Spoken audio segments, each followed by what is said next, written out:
बिस्मिल्लाहिर्रहमानिर्रहीम।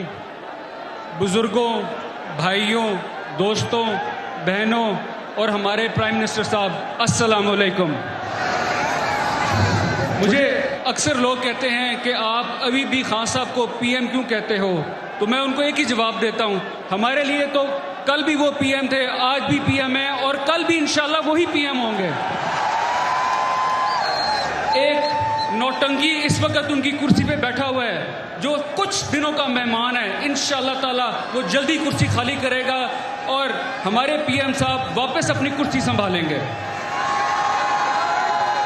खान साहब, आपने एक दफ़ा मुझे कहा था कि मैंने अपनी टीम की काफ़ी सालों से ट्रेनिंग की हुई है कि घबराना नहीं, तो मैं आज आपको ये बताता हूँ कि वाकई आपकी जो पंजाब की टीम है, इनके साथ पिछले 1 महीने से मैं काम कर रहा हूं और माशाल्लाह बहुत आला एमपीएस हैं, इनकी बड़ी अच्छी ट्रेनिंग हुई है, सारे बड़े तगड़े हैं।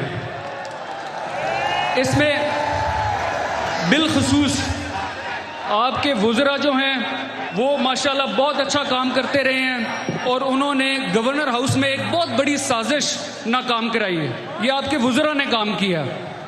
फिर जो सबसे ज़्यादा तगड़े रहे हैं वो हैं आपकी ख़वातीन एमपीएस। मैं उन सब को खराज तहसीन पेश करता हूँ, जिस तरीके से वो खड़ी रही हैं, आफरीन है। खान साहब, एक और मैं गुजारिश करूँगा, शरीफों ने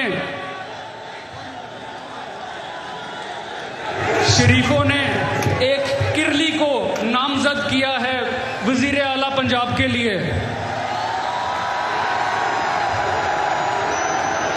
तो खान साहब, ये वो किरली है जिसको मेकअप करने का बड़ा शौक है,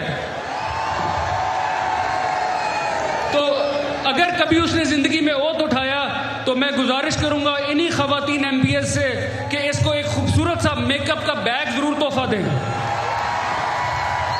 मैं ज्यादा टाइम नहीं लूंगा, सिर्फ खान साहब आपका शुक्रिया अदा करना है कि आपने गुजरात वालों पे काफ लीग पे एतमाद किया है और हमारी एक बड़ी पुरानी रस्म है और हमें सिखाया भी यही गया है कि दोस्तों का पूरा साथ देना है। जिस दिन हमने ये देखा कि आपके सारे दुश्मन इकट्ठे हो गए, उस दिन हम और तगड़े हो गए थे कि